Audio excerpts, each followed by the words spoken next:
God. Yeah, but I don't have a.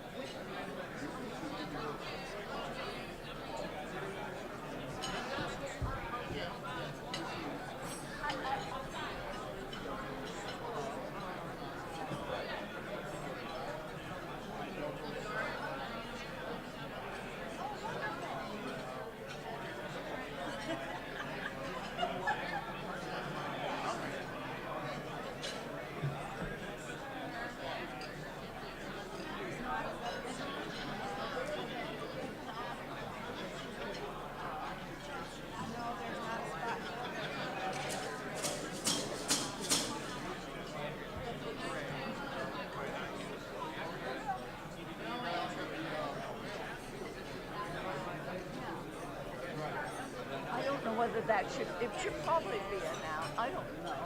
I won't. There you are. Hello, Miss Sally. How are you? And how are you? Well, it's good to see you.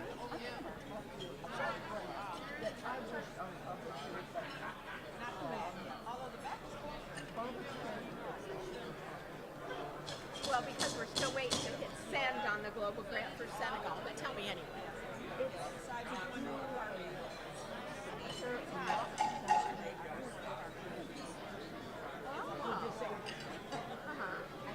Because we've done similar things to that before. So is this a grant that's already ongoing? No, it's Somebody just just developing. gets started. Oh, And okay. somebody's doing it. I had a medical center, and a guy So they just now they're needed. are we allowed to have more than because this would be You're allowed to global, have right? fun.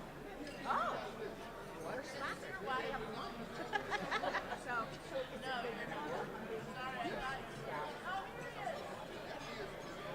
tell you what. Hold that thought because I got to get my head into this, yeah, and then we'll chat later. Okay? But yeah, definitely we'll talk about it. Hi, Joe. I got you down. Yes. All right.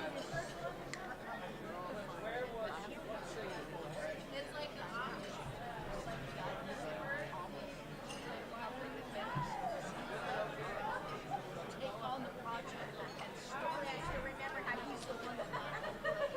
What did these people on Astro? No. We have to only do a virtual hug here. A virtual hug.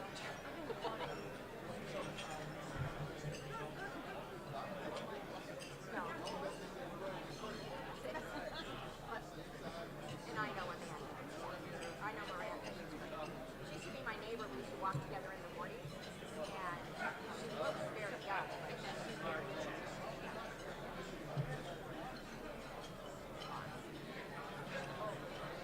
So good. Learn them.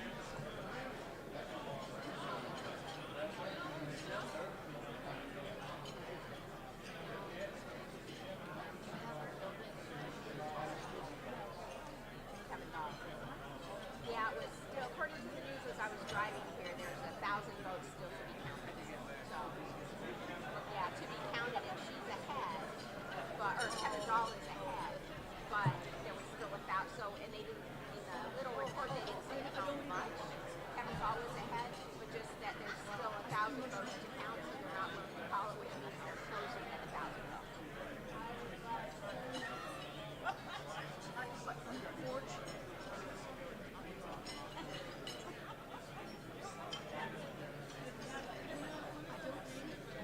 about this at the dinner or what?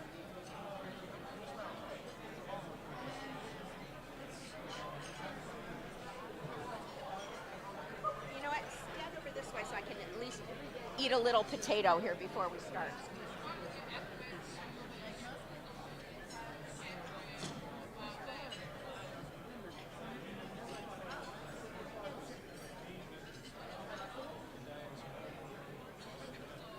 No, it wasn't. It was Nikki and Rabbi did it last time because I volunteered at the Botanical Gardens. Yeah, so.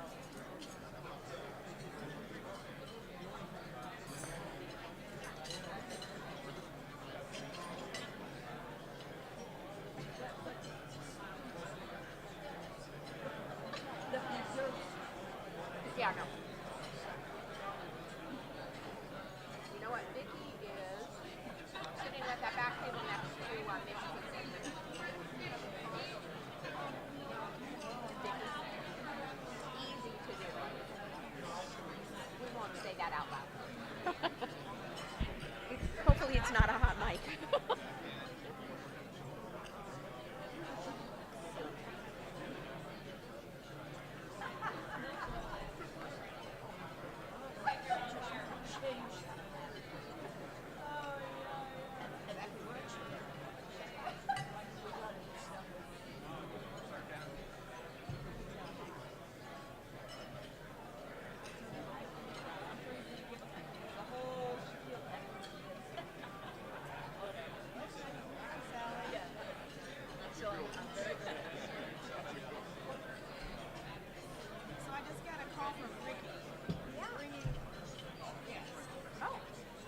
know that we have seat. Down there somewhere. Does Dorina know? Let her know. And Okay. is he Ricky bringing the person with him? Yes. Okay, then they can handle it. Okay. Yeah, I don't hear him yet. Okay.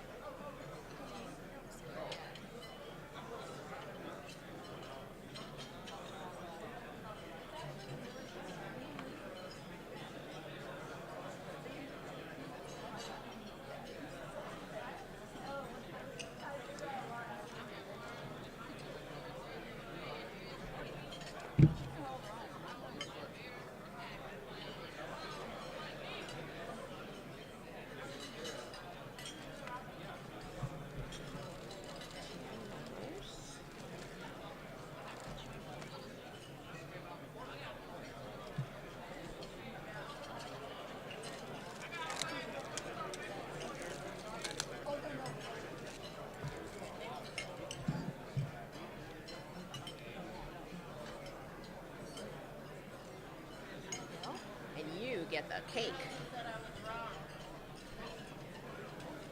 All right, the first stuff over here. Okay. So we have all on one side. That way you won't trip myself. When you. I know. And I'll go this way. Yeah, my fear is that that's an actual happen. I hope not. We're not gonna put that out. We're not gonna put that out. Okay, first. Okay.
us up here in advance, Oh, sure. just for the inspiration? That comes after the song, right? Yes, pledge song, and then, well, then I do then I'm doing the announcement for Nan Rawlings' Celebration of Life, and then you. Okay. And then Drea. So. And then her intro right after that, after the inspiration, or No.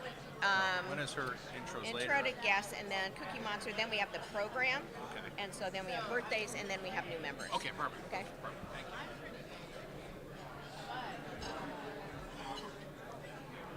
Okay, you ready? All right.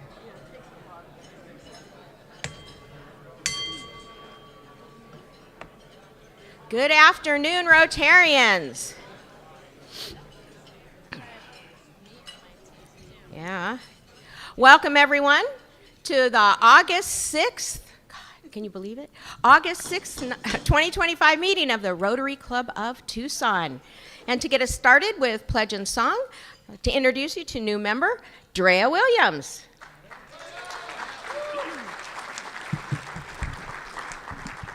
Hello, everybody. So we're going to start with the pledge. I pledge allegiance to the flag of the United States of America and to the republic for which it stands, one nation, under God, indivisible, with liberty and justice for all.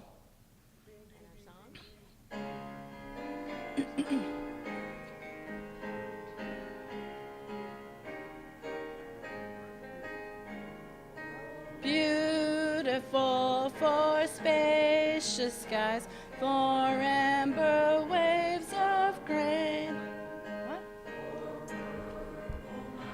Singing into the mic. I'm not supposed to? Yeah, you can. America, America, God shed his grace on thee, and crown thy good with brotherhood, from sea to shining sea. So we should have had you.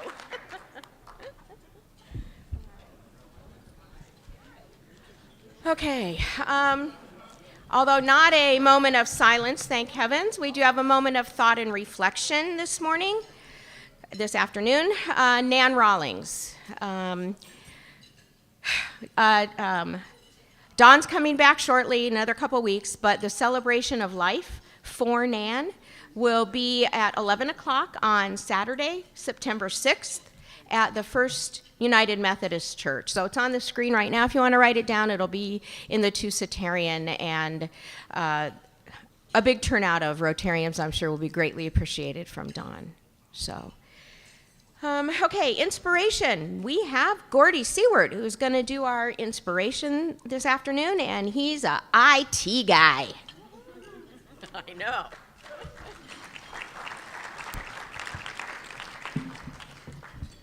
What inspires you? I'm inspired by resilience, by kindness that expects nothing in return, and by the quiet strength of those who show up day after day to make life better for someone else. But inspiration isn't just something we receive, it's something we give. Every time you share your story, every time you encourage someone, every time you choose to lift someone up instead of tear them down, you become a source of light. You don't need a platform to inspire others, just a heart that's willing to lead with love and the courage to live your truth. So be bold, be kind, and never underestimate the power of your example. You might just be the spark someone else needs to keep going.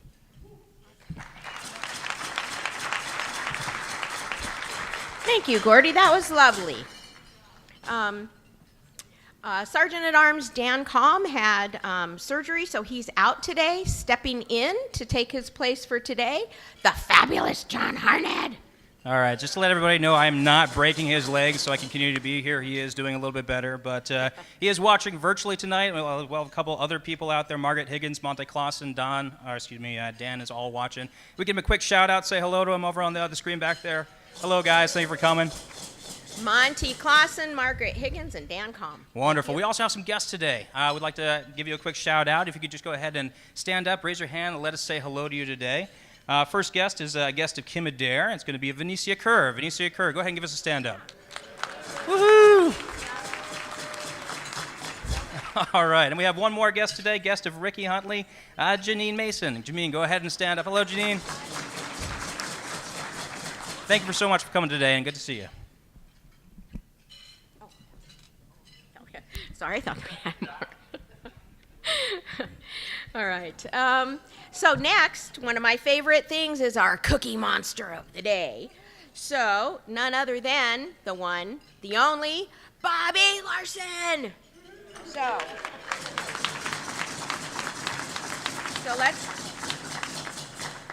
let's everyone say thank you to Bobby from the Villas. And Bobby is now person number 5 to have the coveted Cookie Monster badge here. So here you go. I know it doesn't get any better. And also, hang on, second better to that is he gets his very own Rotary tote bag, which he will fill with the cookies that you guys don't eat with lunch. So there you go, Bobby. So thank you very much, Bobby.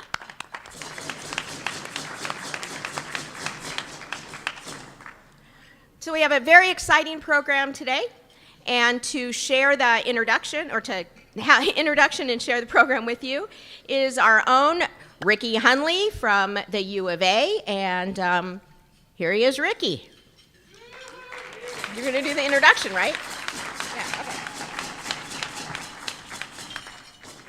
Sorry about that, Dot. I was thinking about them cookies. Bob was asking, how do you get cookies? I said, you sponsor the cookies. There you go. Yeah. Good afternoon, fellow Rotarians. It is my great pleasure to introduce two of the most remarkable individuals and dear friends and pillars in our community, Bob and Beverley Elliott. Bob, Big Bird as we call him, is a man of many talents. He has a deep civic commitment. As president and owner of Elliott Accounting, Bob has not only led a successful business, but has also served as on numerous boards, including the Tucson Airport Authority, the University of Arizona Alumni Association, the NBA Retired Players Association. Bob is a former NBA player and broadcaster. He has also he's a published author and a proud Wildcat, recognized as Tucson's Man of the Year in 2014. Today, he continues to serve as chair of the board of the African American Museum of Southern Arizona, a cause close to his heart. Now, my sister Beverley, she's a true force of good, an educator, a counselor, a community leader whose life has been dedicated to service. That's like us, service above self. From her roots in Ann Arbor, Michigan, to her leadership role in Tucson, Beverley has made a lasting impact through her work in education, mental health, God knows I need that, and cultural preservation. She currently serves as a volunteer executive director and co-founder at the African American Museum of Southern Arizona, where she champions the stories and contributions of African Americans in our region. Together, Bob and Beverley embody the spirit of leadership, service, and community that we value so deeply in Rotary. So please join me in giving them a warm welcome, Bob and Beverley Elliott.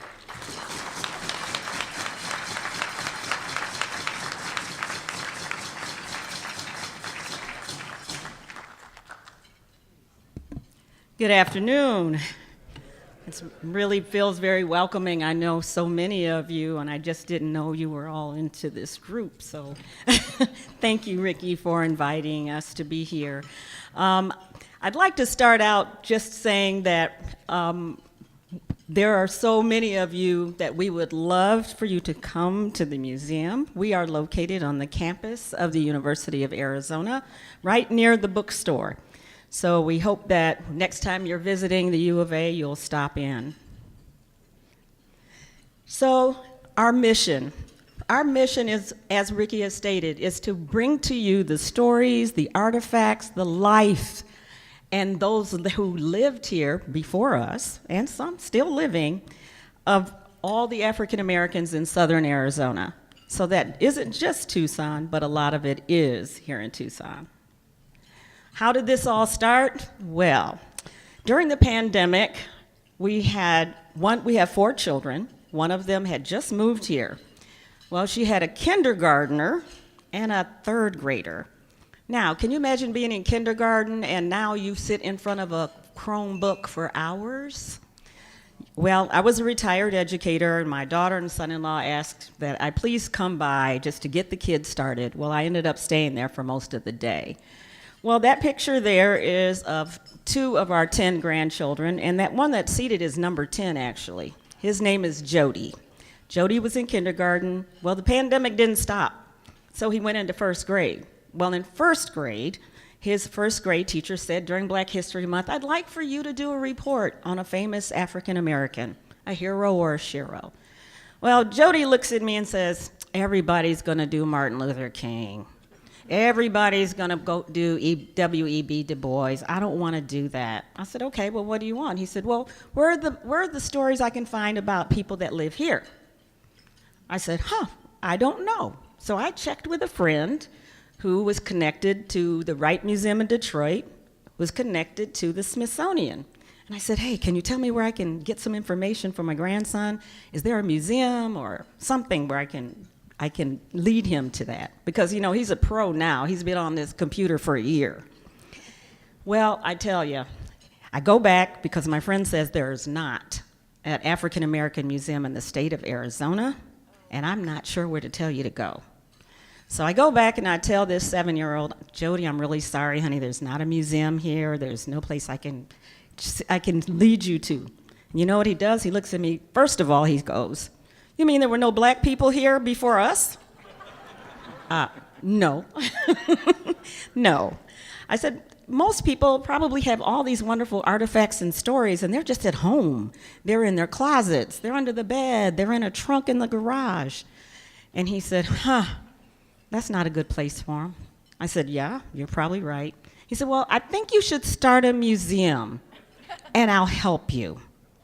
So I thought about it, and I said, that's a good idea, Jody.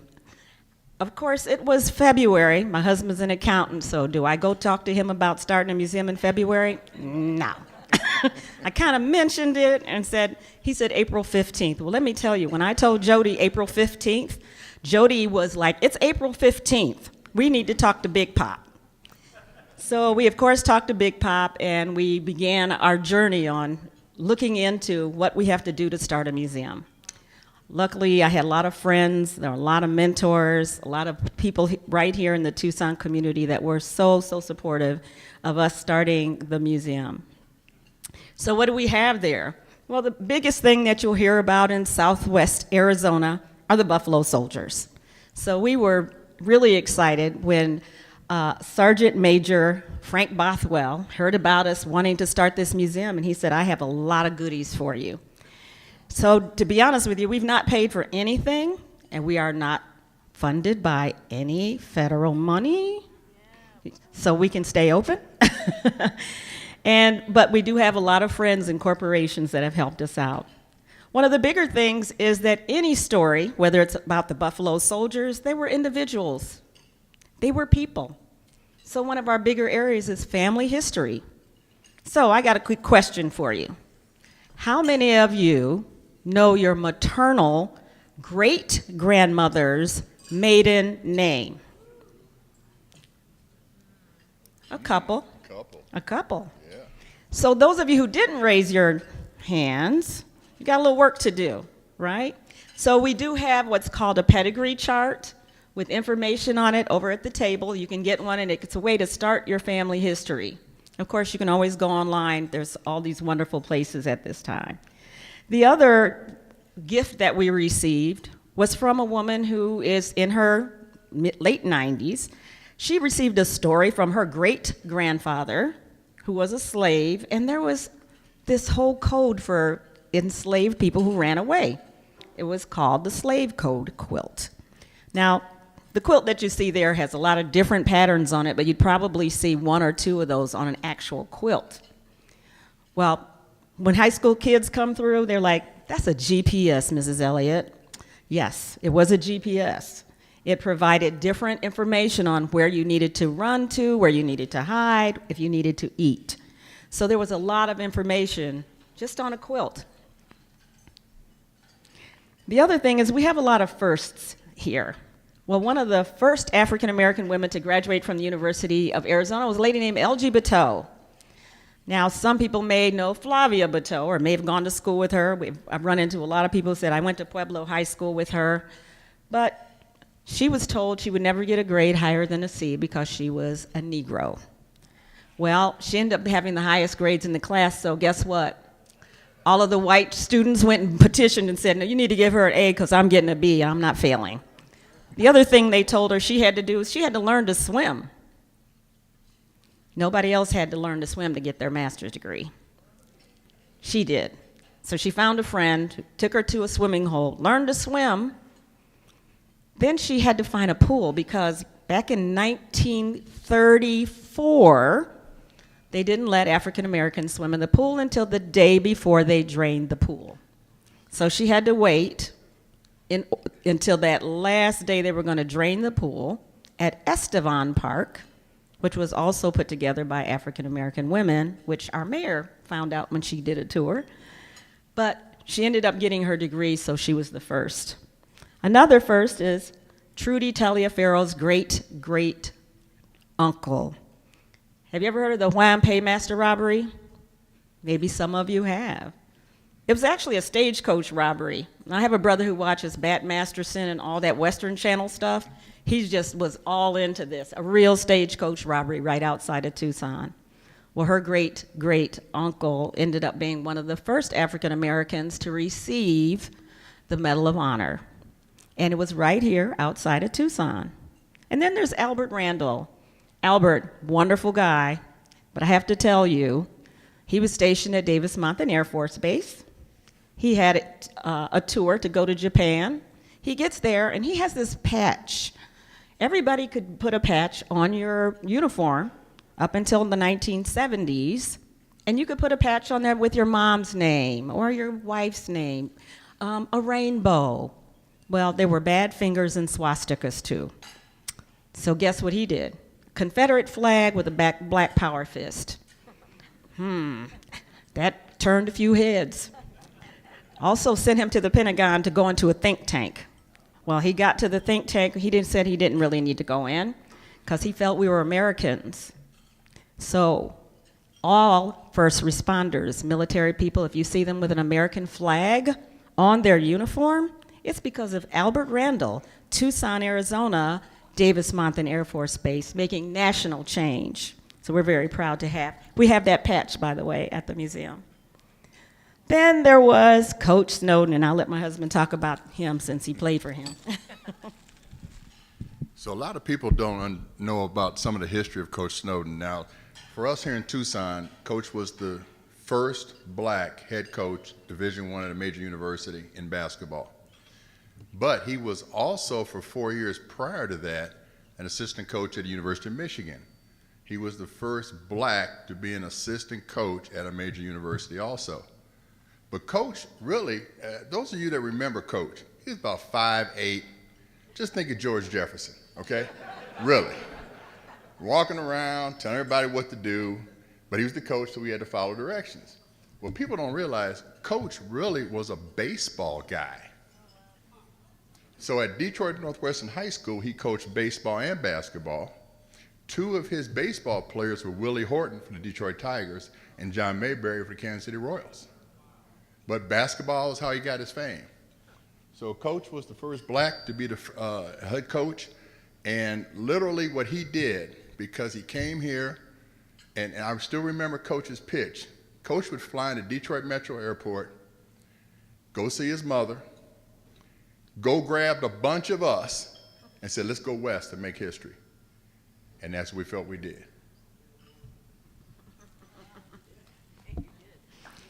Yeah, we're really very proud of that.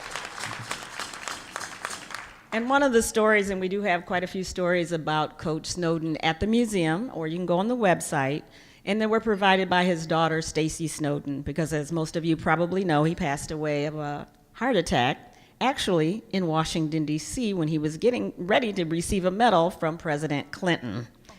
So he never got that medal, but Stacy does have it.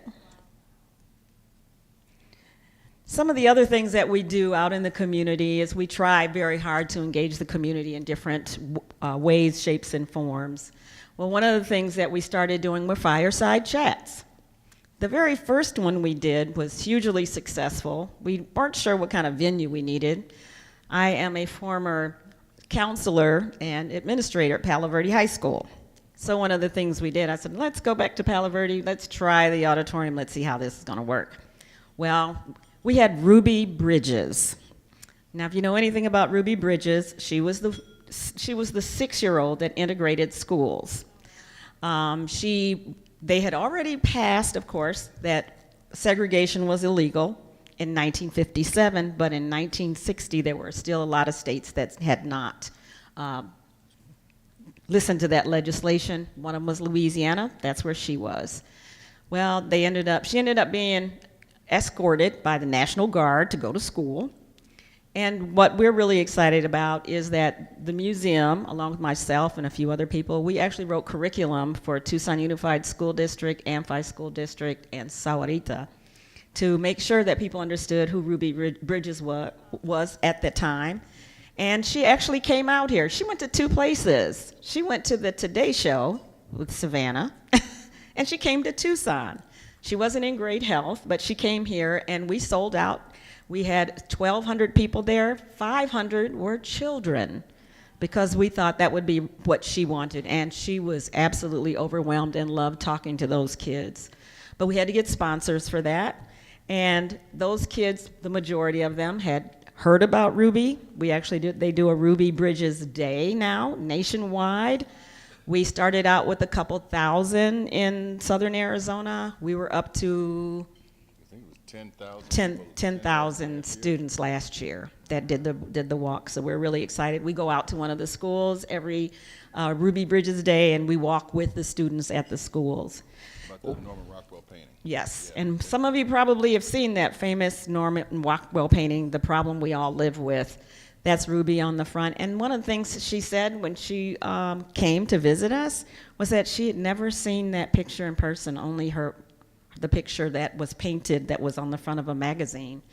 Well, we had a president named Obama who flew her from her home as well as the painting, pulled it over from the Smithsonian so that she was able to take a picture with the actual painting.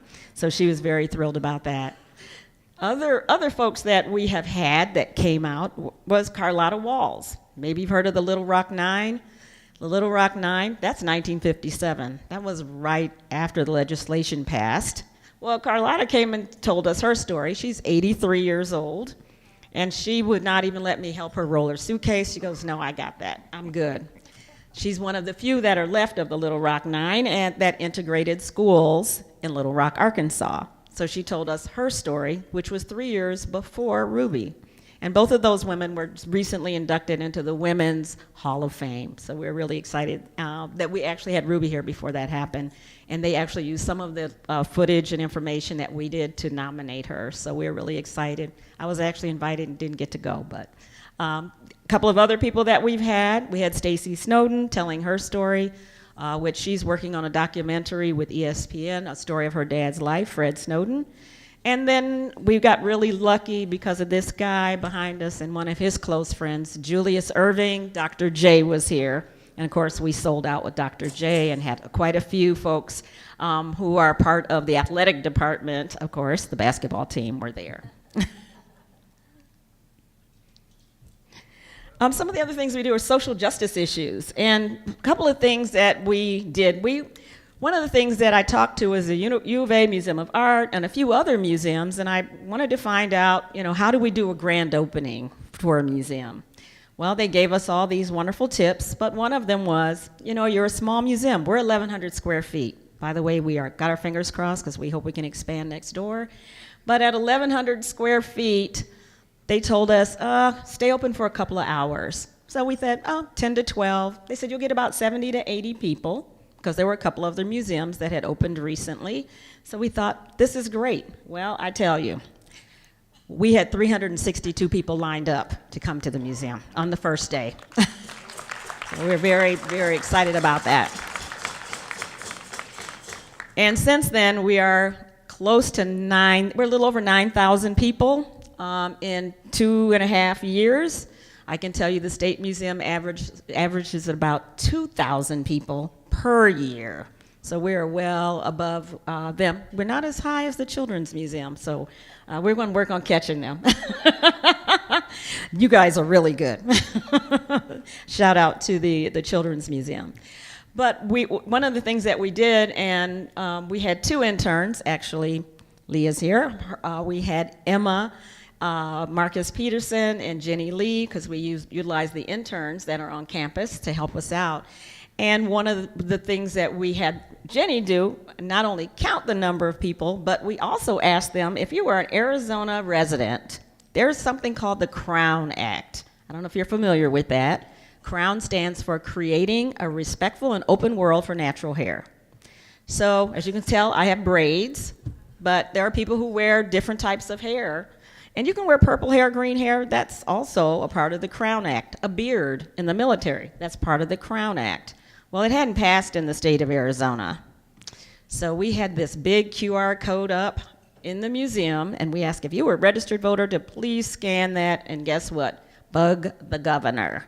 Bug our senators. Well, we opened in January 14th of 23. March 17th of 23, we get a call from the governor's office. You need to come up here. We're tired of people bothering us. She's going to sign the executive order. And there we are, we crowned our governor. And we got the CROWN Act passed in the state of Arizona. We also were very involved with what was called House Bill 1432, discrimination on your CC&Rs or your deeds. There are still 22 homeowners associations that still say blacks, Hispanics, Jews, and they may not even be in those nicer words, cannot live in this area. So there are still 22 homeowners. Uh-oh, I see somebody saying that they've read theirs and it's still there. So we have been working with the city, but the House bill did pass. We once again, with the governor, but at this point we are working on not having people wipe them out, because that wipes out history. We would like for them to put a line through it with a date. So when you go to buy a house in a specific neighborhood, you get to see, oh, this has been okayed since 2016, or this has been okay since 2025. Some of them go back to the 1960s, they stopped. But we have been working with trying to make sure that that language is stricken from the record, but not wiped out from the record. So, and we've been doing that along with funds that we've received from Pima County and working with, and thank you, Cammie, for working with us in moving things forward. So we're really proud of that. We're working on a couple other things, we'll let you know. So the other thing that we really work on are new exhibits. So we have a couple of new exhibits. We're working on some technology of different things. Actually, I'd like to introduce our new director, Nakia Johnson. Thank you, Nakia, for being here. But she's kind of jumped right in. She's only been around for about 2 months, but she has jumped right in and is working with us on a couple of new exhibits. I don't know if any of you have ever heard of Black Wall Street, the Tulsa situation that happened. They killed 300 African American people on what was called Black Wall Street. Well, we got a call from a gentleman here in Tucson. He said he's Hispanic. He found out he's half black. Because guess what? His DNA was matched with one of the bodies they exhumed from the Tulsa massacre. And he said, first of all, I want you to tell me, how do I tell my family? I said, oh, that's on you. But more than that, he is very excited and very proud that the genealogists back in Tulsa found his DNA on Ancestry, matched it with the gentleman who, a body they had exhumed, and now he's related. His great-great-grandfather was one of those gentlemen in 1921 that was massacred as a part of that. But he has lots of pictures, and the genealogists are ready to work with us on this project, and we hope to be able to bring that story to you in the next couple of years. We also, as I mentioned, we're hoping about expansion. We're looking forward to that, recording and representing. We just also hired a digital specialist, and he will be helping us with recording legacy stories. And legacy stories are those stories that are told by folks that may have passed away, but they have relatives that really feel that story needs to be told. Also oral histories, which need to be told. And then more than that, just educating and engaging you all in the community to please come by. We'd love for you to come by and visit with us, learn more about Quincy Douglas, learn more about the Buffalo Soldiers. We have a lot of other exhibits that I think would probably pique your interest. And our biggest thing is now we're keeping data because there's so many people who are native Tucsonans who have come through, and the number one thing they say is, I didn't know that. So we hope we've provided you with a few things that you didn't know today, and we hope that at some point in time you'll take a little bit of time and come by and see us. Thank you. Talking about Jody's bag? No, I was going to. I don't know. Okay. Okay. If you're available, we have time for questions. Yeah, they want questions. You want to tell them about Jody's bag? Yeah. Okay, you want to tell us one more thing. So, Okay. remember how our grandson said he wanted to help? So his way of helping was this. Everybody who comes through the museum gets a Jody's bag. Jody takes his money, goes to Walmart, gets candy, puts a QR code with a magnet inside, and everybody gets to walk out with a Jody's bag. I'm gonna add to that story because the reason everybody gets one, so Jody came with me one day on a Saturday, and we had a senior group going through, and they bring their walkers or whatever they need, their wheelchairs. We're cool with it, and he's like trying to help people, and when they leave, I don't give them a bag. And he comes over to me and goes, Nanu, you did not give them a bag. And I said, well, Jody, you said to give them to the kids. He goes, they're somebody's kid. And voila, so everybody gets a bag. Yes, out of the mouths of babes. Anybody have questions? Questions? All right, Bruce Jacobs. How much is in your budget? You said that you don't receive any federal funds, so all donations? Complete, private, funded from individuals and corporations. When we first got started, maybe a lot of you know a guy named Mel Zuckerman. And Mel helped us. And he said, okay, what you need to do is to set an amount that if people will join at this amount, they become what we call legacy founder investor. He said 100,000. And I said, okay, because if anybody knows how to raise money, Mel knows how. That's how he got Canyon Ranch started. So I said, okay, if that's the number, then count Bev and I in. Then Cox Communications stepped up and said, we will match it. Tucson Electric Power said, we will match it. Tucson Foundation said, we will match it. Later on, Alice and Paul Baker said, we will match it. So all of our funding is coming from people around here that believe in the mission and believe in what we're doing. And I think it's this total of over 700 people have contributed to this date. And so that's really, oh yeah. So no, it's something that is a definite community event with a museum that sits in the community for the community. Hi, Bob and Beverley. Chris Dodge. I'm also your neighbor across the street on McDowell. Nice to see you. I can literally see your house from my house. Sorry about the rave the other night. Hopefully you enjoyed the jams. My question is this. Is there a part of your museum where you can take a mobile unit out and so you can introduce the museum to people in like a public setting in some way? We do have a kind of a traveling exhibit that we can take out. I have taken them to schools. As a matter of fact, I think I just counted, so far we've done 51 presentations. Some of those are to schools where I've done everything from read a book about museums and then shared with them tactile things like Buffalo Soldiers. Clothing is made of wool. How many kids know what wool is in Arizona? So those are the kind of things, yeah, we do take a few things out. I run a pretty big event on MLK Day every year. we should talk. Okay. And other people should talk to you about that too. Okay, one more Mitch Pizek. Microphone's coming your way, Mitch. Oh, this is for you. Hi, thanks so much for coming here. It's great. Bob, I've heard you present before. It's great. You didn't tell as many embarrassing personal stories this time, but there's a great organization, Black Friday, that help local, African American businesses and all. They do a great job. Do you guys ever work together or support each other in some way? One of the things that we felt when we started figuring out, okay, how do you do this? When we started this, we had literally a blank sheet of paper.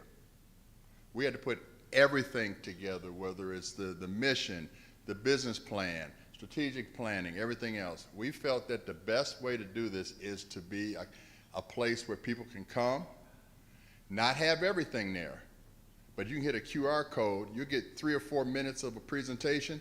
Now, if you want to see the whole deal, go to the Quincy Douglas Center, go to Dunbar, go wherever we can get the rest of it. So part of our mission and part of our game plan is to be a place where people can come, see a lot of it. You can get all of it on our website, www.aamsaz.org. Think of AAM, African American Museum, SAZ, Southern Arizona.org. And you can get everything, even those oral histories. So you might get 3 or 4 minutes at the museum of the, what do we have now, 30? Yeah, about 32. About 32 oral histories of people. And if you want the whole 40 or 45 minutes, go to the website, you hear all the stories that they say. And then the legacy stories, one of my favorites is a guy I grew up with, Tony Dungy, the coach from the Indianapolis Colts. And he tells a story about how when his dad passed away, we're all sitting there, and in comes in all these military people. And I'm like, TD, what's going on? He said, I don't know. Come to find out, his dad was one of the Tuskegee Airmen that led the bombers into France. And so the name of his story is, I didn't know. He went and found a guy named Colonel Stewart who served with his dad. And Tony filmed this whole 40-minute presentation for NBC. He's the guy on NBC Sunday Night Football, besides being the first black to win a Super Bowl as a head coach. And he did it for that, and so he's given us all that. That's all sitting there in the museum. So little stories like that, as Bev was kind of alluding, so many people have come forward and said, we have this, we have that. We ask us, is there some kind of tie to Southern Arizona? So take Tony. What's the tie to Southern Arizona? It's not just us. Yeah. It's not just us. What's it? It's not just us. Us. You're talking about the museum? Yeah. Us as the museum? No, Yeah. I'm talking about his sister-in-law. Oh, yeah. Well, no. He's got family here in Tucson. So there's the tie. Oh, I see what you're saying. It's not just us as in he was in our wedding 50 years ago. Hey, you would think after 50 years I would get the hints as to what she's saying. But I'm here. You say the stories, right? Okay. Here it is right here. I didn't catch that one. Okay? That's what keeps you going, right? But no, it's been wonderful. As you can tell, Beverley is a volunteer executive director up until we finally hired Nakia. You can see the energy, you can see the passion, you can see the dedication of why we are what we are. And it's all because of her. Thank you.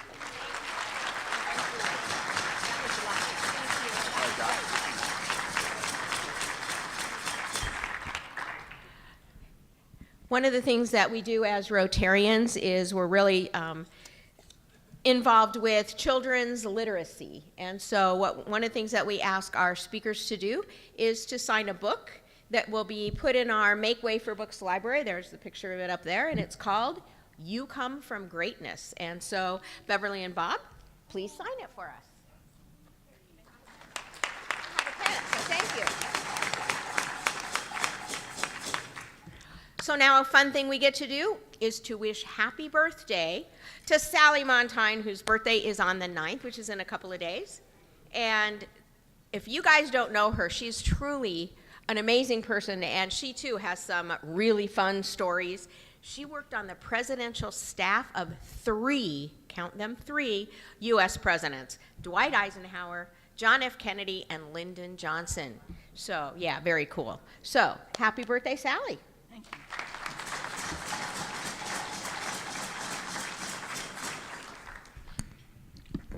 I'm supposed to talk about my Rotary minute when I became a Rotarian. So I'm going to tell my version of when I became a Rotarian. I have a confession to make. I didn't always like Rotary. We lived in Sierra Vista before Tucson, and Ernie joined one of the 4 clubs in Sierra Vista Rotary Club. He was always wanting to give money to support a dead man, Paul Harris. And I was very obstructionistic about that. I couldn't see the purpose of that. But he said to me one day, they're going to have a district conference in Tucson, and I want you to come.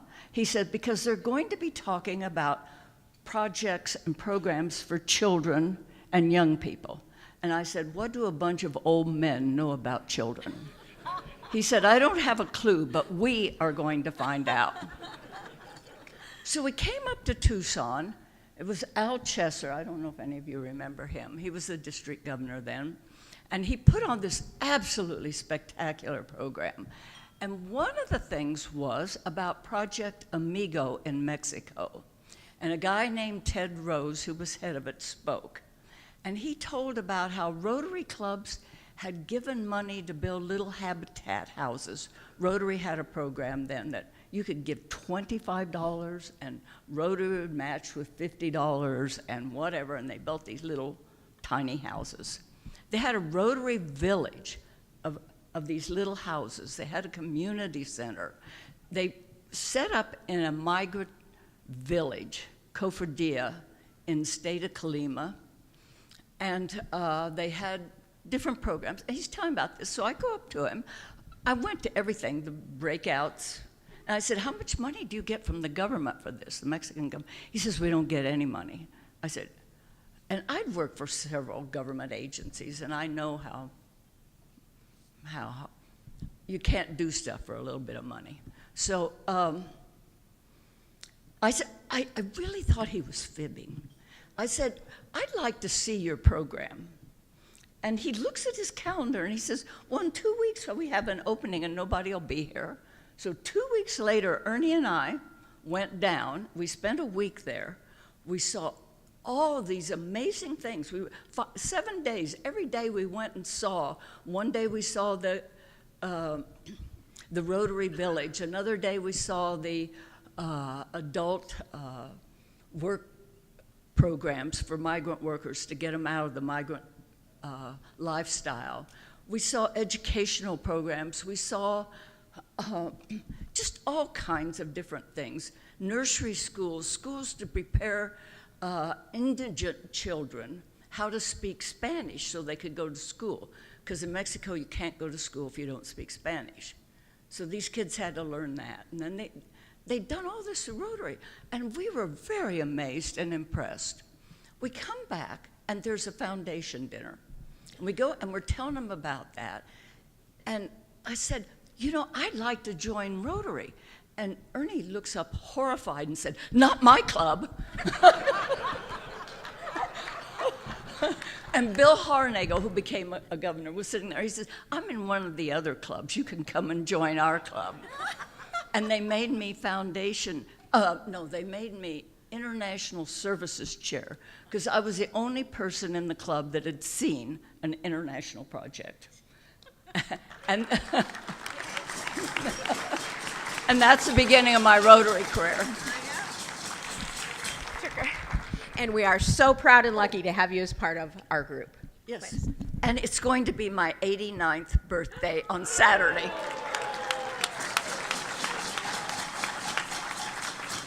Way to go, Sally. Another fun thing we get to do today is an introduction of new members. So Gordy is going to come up, and he's going to introduce Drea Williams. And as I mentioned, Gordy is the IT guy. More internet than IT. Oh, more internet than IT. Okay. That works.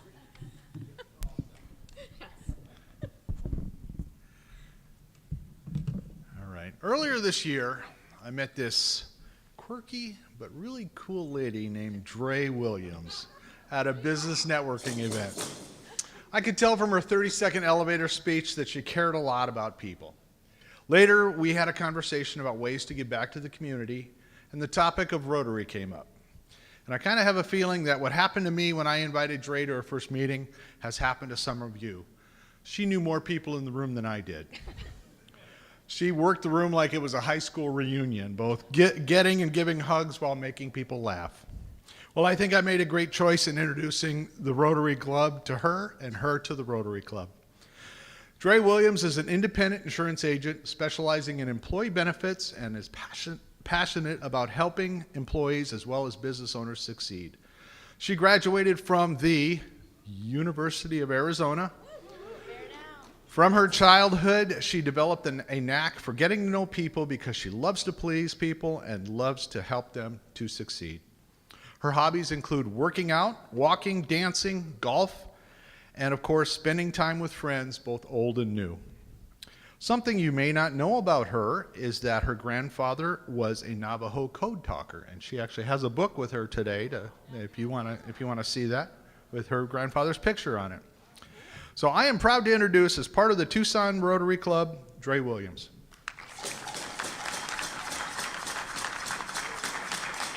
Yeah, Gordy, I have to do a picture. You get it in a minute. There we go. All right.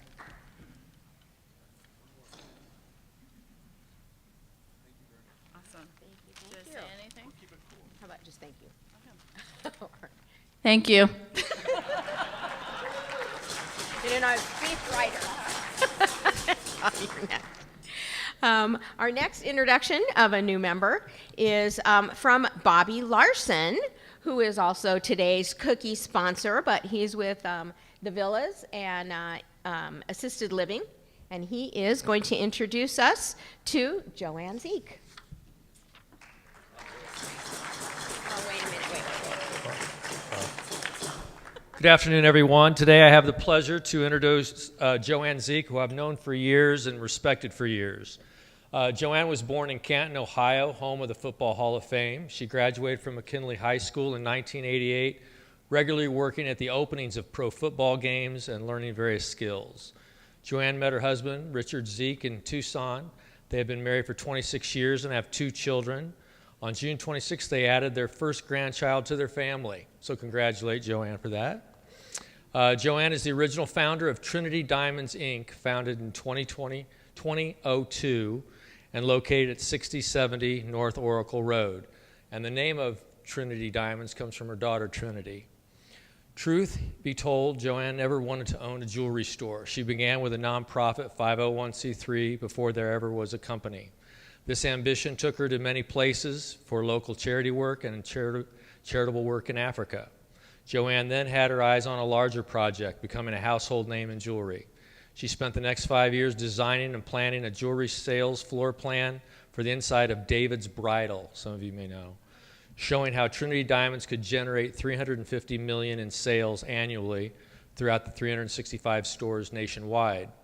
Bob Walker, the then owner of David's Bridal, said the plan was one of the most entrepreneurial business plans he had ever seen. Unfortunately, this was a short-lived dream as the 2007 crash was just hitting the American market. David's Bridal chose to go with ICE.com, an up-and-coming jewelry company out of Toronto, and became their $64 million investor. Her efforts would not go in vain as she already built a loyal clientele and name for herself in creative jewelry design. Joanne continued to work charity work all over the world, starting with food and water projects in Africa and Kosovo. She worked hands-on for 5 years with our Tucson homeless community, continuing to demonstrate her passion for the needy and hurting of our community. She says joining the Rotary Club will allow her time for her store and her passion for people. Welcome, Joanne, to the Rotary Club of Tucson. There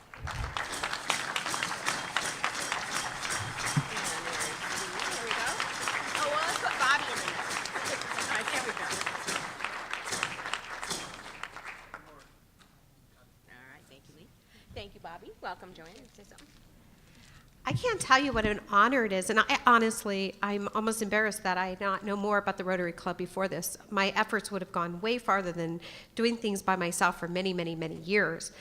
When I talk about the homeless of Tucson, when I said that I worked with them for 5 years, it's actually one of my greatest things that I've done. I actually do have a business plan of helping homeless in our Tucson. The numbers are staggering, truthfully. That has been where my heart is. I actually worked in the soup kitchen for 5 years. I was one of the women cooking them our family meals. I would prepare things at home, and I would go down there. And I was pretty tough in there. Didn't matter how big the guys were. They knew that don't mess with Joanne. She's pretty serious. You know, they'd knock somebody out of the food line, and I would walk up and I'd grab that person, and I'd put that person in front of the line, and I'd send some of those big guys in the back of the line and say, no, this person deserves to eat before you, since you want to put them in the back, you know. And I just believe so much in our Tucson community. I'm happy to say now that, you know, I'm 55 years old now, and I've turned over my business more to my staff so that I can do more of what I love. Bobby bringing me into the Rotary is just really wonderful. I can't wait to meet you all and just do wonderful things together. Thank you. Joanne. Thank you, John. You're up. So now we have our Sergeant at Arms for the day, Mr. John Harnett again, who has a bucket o' tickets. I do, and we're up to about $1,800 in the pot today. So, Joanne, if you're looking for another position, we're looking for a bouncer in the back to keep these shifty guys away. So it happens. But the way this is played, we got tickets in the back. Thank you very much. Ooh, we got this more money up here. Look at this, behind the table. Very nice. All right. Thank you. $1,000. He's going for the gold, guys. All right, the way this is played, we got some money in the back. We're going to draw out a quick ticket. Bob, if you might help me with that, if you please give me one real quick. Oh, God. You got this. Extra long fingers. Just one. All right, I'll steal that from you. All right. Second part of this equation, we actually need a card up here. I was given some good information that the king is still in here. Not sure if it's the spades or the clubs, but there's a king in here, so we'll figure it out. And Beverley, if you wouldn't mind giving me a hand with this as well, if I could have you go ahead and pick a quick ticket, or not a ticket, a card, one of those things. Third from the bottom. Ooh, all right. So, you guys ready for the numbers? Here we go. Starting off with 6. There's no 2. I can count. 2, 6, 3, 9, 1, 5. It's the wrong number. It's a number. There we go. All right, we got a winner. If nothing else, we got you walking away with $66 tonight, but unfortunately, we had a queen pop up. So I'm still looking for a little bit more later on. Thank you. King of Clubs. Thank you, John.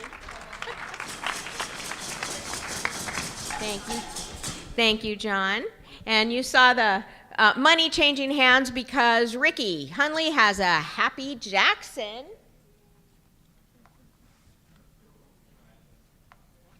Yeah. The first thing I want to say is Sally, 89, right? Yes. That was my number. That's a great number. Okay? So bear down, baby. 89, that was my number, Sally's birthday. The second thing is, I watch all of you guys, you become very familiar with what? QR codes? If there's one pet peeve for me, being a Wildcat, when I was a player, the fans came out. When we beat UCLA, where they were number 1 in the country, the fans came out. When we beat USC, they were number 1 in the country, the fans came out. And it was the greatest feeling I've ever had in my life. We got a stadium to see 56,000. We got 45,000 students. We got almost 1 million people in this town. Tell me what the problem is. Show up. QR code, schedule, they're over on the table. Help yourself, bear down, beat Hawaii. All right. Thank you, thank you. These coasters are pretty cool. They have the home schedule on the back, so yeah, go pick them up. They're great. Let's see, we have also, oh yeah, our way to go, that's right. So our way to go for today is actually 2 parts of it. Part of it is thank you to Deb, who stepped in when Dorina was gone and did a fabulous job. So way to go, Deb. And I probably should have done this part sooner because I don't see anybody here. However, so when you see the TCC staff, give them a nice big way to go, because it's not been easy for them either, moving from the one place to here and then back and moving stuff around. So we really wanted to thank the TCC staff. So when you see them, thank them. So yeah, thank you.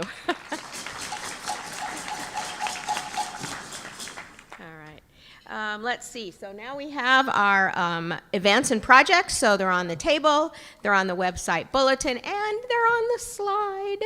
And let's see. And so we've got several things in terms of fellowship meetings and projects. So check them out and participate. And next we have red badge selfies. So if you see on your left there, Matt Sinclair. TJ is on there, and Matt Blair also at Angel Fire, New Mexico. Cool. And then the picture on the right is Phil Goot with Red Badger Thomas Gomez. So red badge selfies, here we go. And then what's next here? Oh, the replacement social mixer is on the 27th at the District Bites and Brews. Sign up on the website. Here's more information about it. Should be way fun. Thank you, Michael Guyman, for setting it up.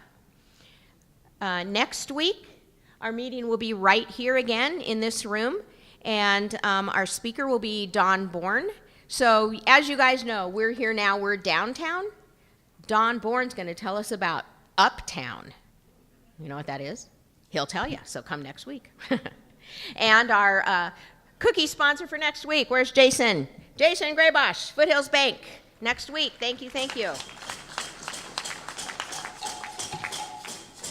I've been talking for the last several weeks about our global grant with Senegal, and I want you guys to give yourselves a round of applause, because not only is the grant now in, however, we've kind of set a record, because this club, you guys, your generosity, $47,000 was our part for the grant, and we exceeded the goal. We came up with $47,000. So thank you, Elle, and thank you all for that.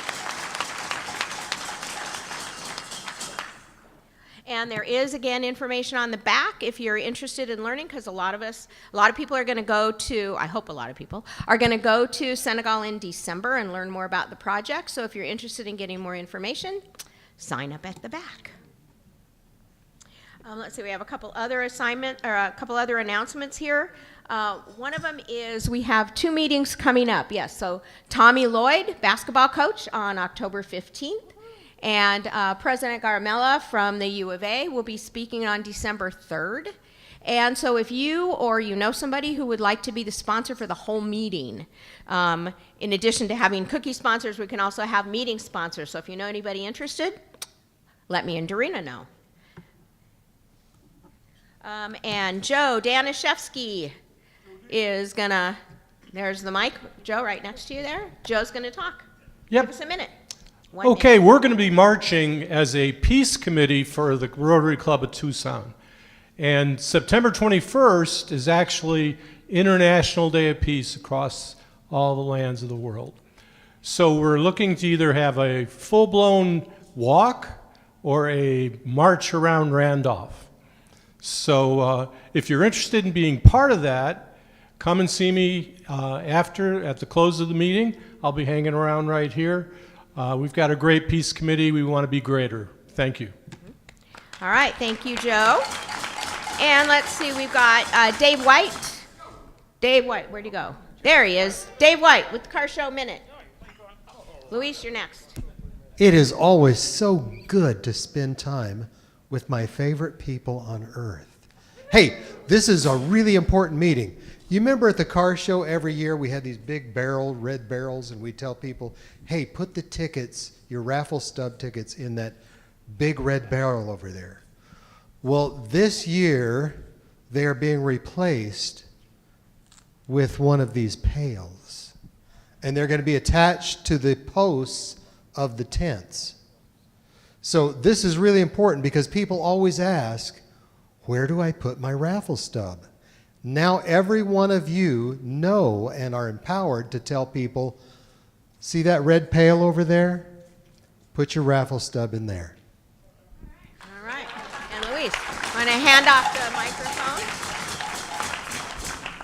Good afternoon, fellow Rotarians and honorable guests. We are announcing the Agave Fellowship. It's going to happen on September 18th at Reforma from 5:30 to 7:30. It's honestly, Mitch, it's thanks to the Whiskey Fellowship. I think Gordy brought tequila to one of them, and everybody was, oh, why don't we start a tequila or agave fellowship? And that's now happening at Reforma Thursday, September 18th from 5:30 to 7:30. We'll share more further details about it. Thank you. Thank you, Luis. So yet another fellowship. Great. So thank you, everyone, for being here. And let's do another wave to our virtual viewers. So 1, 2, 3. Hi, Monty. Hi, Dan. And Margaret Higgins in Australia. Hey, Margaret. Now, she won't be watching it right this instant because it's 3 a.m. where she is, but I have it on good authority she'll watch it in the morning, so she'll see us tomorrow, however. So thank you. Where'd it go? Here we go. On your tables, we have the scholarship cups, so unless you have a little cute sticker that says that you already contribute, don't forget scholarships for Pima College and U of A. And speaking of QR codes, there's a cute little QR code on these too, so we can't escape QR codes. So happy birthday, Sally, 89. Thank you to Cookie Monster sponsor, Bobby Larson of Innovative Senior Living. Thank you, Bobby. Next week, Jason, Foothill Bank, is going to be our cookie sponsor. Big thank you to Beverley and Bob for being here today and talking to us about that fabulous program known as the African American Museum. And just saying, but it really might be a good idea for you guys to be members. What do you guys think, huh? All right. All right, Ricky's clapping. He's going to help, right? All right.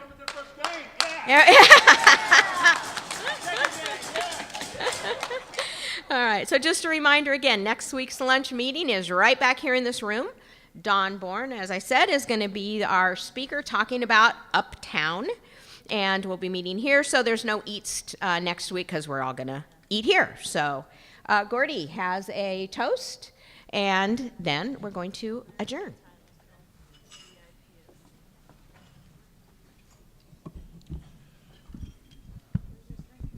From the very first toast thousands of years ago in Egypt, they raised their cups and said, "May you live 1,000 years."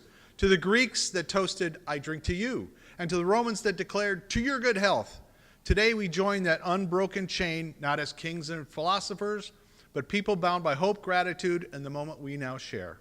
So here's to lives of service true, to giving more in all we do, to hands that help, to hearts that care, and building hope we all can share. Cheers to 1,000 years and this very moment. Thank you. We are adjourned. It's kind of fun, actually. Very well done. Thank you. Thank you. Well done. Inspiration, too. All right. Ran off without cash. Oh. Oh, there's 2 20s. Yeah. He already gave me one, so I don't know why he gave me a second one, but Oh, we'll it's take coming. it. All right. You mind if I grab?